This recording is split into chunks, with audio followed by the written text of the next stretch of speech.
At exactly 0517 hours, the Persian Gulf still breathes that deceptive calm that exists only before military dawn. The sea around the American aircraft carrier looks empty, and then the radar fills up. A surface contact, then 4, then 9, then too many to dismiss. On the command bridge, no one speaks for a full second.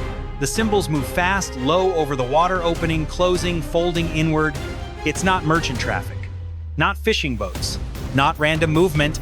Inside the Combat Information Center, the voice comes through sharp and flat. Multiple high-speed surface contacts bearing 085 at 113.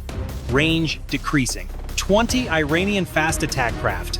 Facing them 100,000 tons of American steel. A nuclear-powered aircraft carrier valued at over $13 billion with 5,000 crew aboard, sailing into what looked like a perfect trap. But this wasn't random harassment. This was geometry. The Iranians weren't charging, they were drawing a square on the sea. And in the next 8 minutes, the world would discover what happens when 40 years of asymmetric warfare doctrine collides with the most lethal system of systems ever set afloat. To understand why 20 boats dared to approach an American aircraft carrier, you have to understand the doctrine behind the move. The Islamic Revolutionary Guard Corps Navy IRGC. Navy has spent 4 decades perfecting a single idea asymmetric warfare.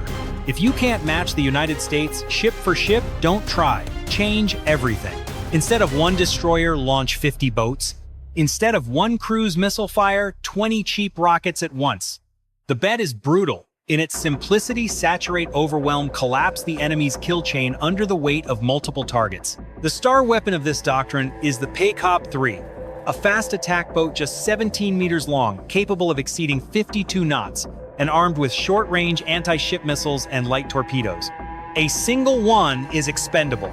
20 coordinated in theory can force even a strike group into impossible dilemmas. And here enters the real game, the gray zone. It's not open war, it's not peace. It's calculated pressure just below the threshold of combat. Iran doesn't need to sink the carrier. It only needs the photograph. An image of the American giant, slowed, surrounded, faltering. Tehran believed it had found the perfect chess move against Washington's strategic calculus. Too many boats, too much proximity, too much legal ambiguity to respond with lethal force without looking like the aggressor. The board was set. But the Iranians had forgotten one variable. The carrier wasn't alone. 0517 hours. On the flight deck, the yellow shirts stopped mid-operation and looked past the bow. From that height, the incoming boats are just white streaks against the blue of the Gulf. Small, almost unreal. But the wakes behind them don't lie, they're running at combat speed. Condition 3. Set and man key stations. The order moves through the ship without drama, it doesn't need to. On an American aircraft carrier, escalation doesn't begin with shouts, it begins with systems waking up 0518 hours. The first bridge-to-bridge warning goes out in English-Iranian fastcraft. This is a United States warship operating in international waters. Alter course immediately. Silence. Second warning, silence. And then on the tactical screen, the pattern becomes impossible to ignore. The Iranian boats aren't charging in a straight line that would be easy to read, easy to counter. They're doing something more deliberate.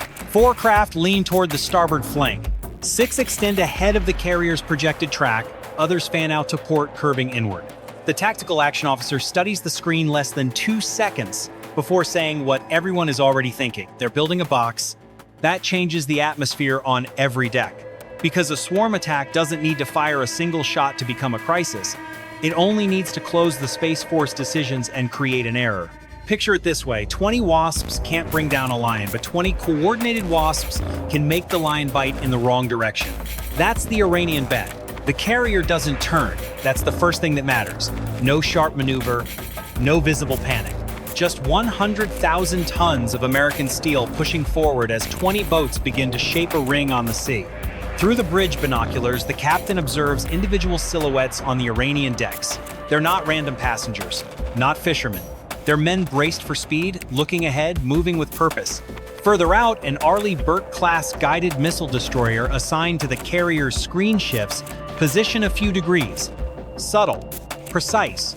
Another escort holds station astern, tightening the formation's geometry. Nothing aggressive, just movement with intent. The kind of movement that says this strike group has seen this play before. Inside CIC, the range markers shrink, closest point of approach decreasing, multiple contacts increasing speed, one group crossing toward the bow. The captain doesn't raise his voice. One hand on the chart table, eyes shifting between the forward windows and the tactical repeater. Hold course, hold discipline, record everything. That order is worth as much as any weapon aboard. Because this is no longer a navigation problem. It's a test, a pressure play, a chance for the Iranian boats to make an American carrier look cornered on camera. And for the men and women aboard, looking cornered is not an option. If you were the carrier's commander at that instant, would you A, maneuver aggressively to break the ring before it closes, or B, hold course and force the Iranians to make the dangerous decision? Comment below with your letter. 0519 hours. The space around the carrier is no longer open water. It's measured water, tracked water, disputed water. On the tactical screen, the 20 boats have stopped looking like scattered contacts and started behaving like a system. They're no longer just closing, they're splitting roles. 4 ahead. 6 to starboard in a tight arc, matching speed changes almost in unison. Another group to port wider, more patient, preserving the square's shape. A CIC operator zooms in on the surface plot and exhales through his nose. They're not attacking blind. The first real tension doesn't come from shots. It comes from the silence. The bridge-to-bridge channel opens again. Iranian fastcraft, your maneuvers are unsafe. Alter course immediately. Static, then nothing. That nothing weighs more than any shouted threat, because professional ships talk. Even hostile ships talk. Warnings, challenges, demands. Silence means something else. Silence means the other side wants freedom of movement without accountability. On the flight deck, catapult activity pauses. That detail never makes the news at moments like this, but it matters. A carrier lives by its rhythm: launch, recover, rearm, repeat. Break that rhythm even briefly and you've done more than annoy the largest ship in the formation. You've forced the machine to pause, and that's exactly what the boats want. And then inside electronic warfare, a voice cuts the silence. Surface search emissions detected. Narrow band, intermittent. The room shifts again. It's not a fire control radar lock, not yet, but it confirms some boats aren't just running and posing. They're scanning, measuring, building a better picture of the formation's speed, course, and spacing. They're painting the screen, says the electronic warfare officer. No one wastes words, because the boats are doing 2 things at once: compressing the physical space and harvesting information inside it. Every second they linger this close, they learn something. Reaction times, screen posture, bridge discipline. But the reverse is also true. High on the carrier's island, the optics teams are recording every wake, every formation break, every approach angle. The American side is learning too. One of the Iranian boats makes the boldest move of the morning. It breaks from the starboard group and lunges inward, aiming at the seam between the outer escort and the carrier itself. It's not a collision course, not an open attack. It's something more dangerous than both a move designed to ask the question the US Navy hates being asked at close range: how much space will you yield before you act? In CIC, heads lift toward the same screen. Fast mover penetrating inward lane. Range dropping. For a moment, the entire encounter shrinks to that single boat. Through the forward windows, it's no longer a contact. It's a visible hull leaping with 2 white plumes behind it, cutting blue water toward one of the most heavily defended ships on the planet. No missiles fire, no guns swing dramatically, no one shouts. The starboard destroyer adjusts a fraction, the carrier does not. That response alone is part of the fight. The Iranian boat keeps closing, then turns just enough not to cross the invisible line that would force a harder response. Another boat follows the same curve, reinforcing the message: not an attack, not a retreat. It's pressure. The tactical action officer says it quietly, like a diagnosis. They're shaping the battle space. For the first time that morning, no one aboard can pretend this is just harassment. Do you think the carrier captain should have fired a warning shot at this point? If you think the discipline of silence was the right call, comment 1 below. 0521 hours. The US Navy stops absorbing pressure. It starts taking back the water. On the carrier bridge, the order is short. Go active. No alarm, no dramatic course change, just a shift in posture, silent, deliberate, unmistakable. On the starboard destroyer, the rotor blades begin to turn. Slow at first, then faster, cutting the morning air in hard mechanical pulses. In under a minute, the first MH-60R Seahawk lifts from the deck and points toward the sea. A second helicopter follows from further back in the screen. Now the geometry changes. Until this moment, the Iranian boats had owned the visual rhythm of the encounter. That ends when the Seahawks clear the ships and drop low over the Gulf. From CIC, live feed blooms across multiple screens, infrared zoom, optic surface tracking overlay. The boats that look like symbols on radar are suddenly human. Exhaust heat flashing bright, hull numbers resolving, silhouette sharpening. In modern naval combat, the side that sees first with clarity usually controls what happens next. 0523 hours. The breakpoint arrives.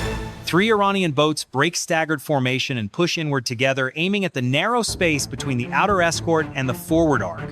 One cuts in first. The second follows tighter. The third half a beat behind, complicating reaction timing. Over the water, the first Seahawk banks hard and drops slightly, sliding along the outer edge of the 3-boat push. Its rotor wash flattens the sea below, throwing spray sideways across the lead Iranian hull. The helicopter doesn't simulate a gun pass. It doesn't need to. It's there to fracture the rhythm. And then the Aegis destroyer moves. Just a few degrees. Enough to harden the seam. The lead Iranian boat faces an impossible choice: keep charging and risk collision, or break first. It holds a fraction too long, then breaks outward. The second boat reacts a half-second late, and that delay is enough. Its wake crosses the first line. The driver has to open wider than planned. The third, with no clean lane, veers, even harder to avoid stacking. Starboard push broken, forward contact separation increasing, opening lane confirmed. No one celebrates on the carrier, too soon. But the square that looked coordinated on radar minutes earlier is now just a collection of fast hulls trying not to be the one that strays too far. The carrier slides through the gap. Its bow cuts the corridor opening as if the sea had belonged to it all along. Iran tried to box in an American aircraft carrier. Instead, at the worst possible second, they ran out of space inside their own trap. 0525 hours. The sea around the carrier is opening again. Not because the boats have left, not because anyone fired, but because the moment that mattered has passed. Material losses on both sides, 0.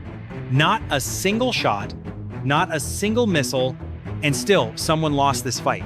Iran lost something more valuable than hulls. It lost its doctrine. Every wake, every formation break, every radar emission was recorded by the orbiting Seahawks and by the strike group's EW systems. Analysts are already reconstructing which boats held formation longest, which broke first under helicopter pressure, which sectors tried to coordinate by radio. Tehran came with numbers. It left with its tactical patterns in U.S. Navy hands. The strategic lesson is brutal in its simplicity in the gray zone. The side that stays calm keeps the initiative. Speed doesn't always win. Sometimes the winner is the one who refuses to rush. Do you think Iran will dare repeat this play, or did they learn that 20 boats aren't enough against an American system of systems? Drop your analysis below. If this kind of content keeps you hooked, hit like, subscribe, and turn on the bell, because the next confrontation in the Gulf isn't a question of if, but when. Note, this script is based on real patterns from documented confrontations in the Persian Gulf, dramatized for analytical purposes. Sensors are active. The board is set. Stay sharp and don't lose sight of the horizon.